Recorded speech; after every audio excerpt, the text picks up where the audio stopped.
If you geek out over teleportation or dream of beaming up like in Star Trek, you need to hear this. Quantum teleportation is real, and it's way cooler than you think. Okay, let's clear this up. No, we're not teleporting people or pizzas.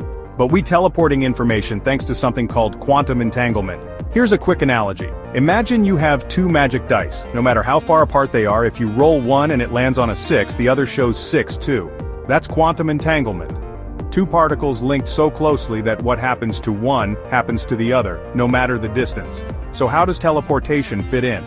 Scientists use entanglement to transfer the state, or the quantum info, of one particle to another far away, without actually moving the particle itself. It's like copying the exact flavor of your favorite ice cream onto another scoop across the planet, sending anything physical.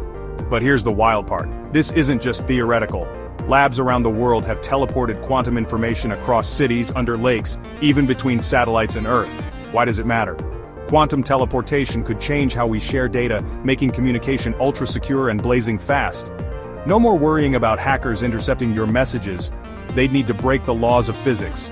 So next time someone says teleportation is impossible, remember quantum physics is already doing it. Just maybe don't try stepping into a teleporter yet. Stay curious and keep questioning the universe.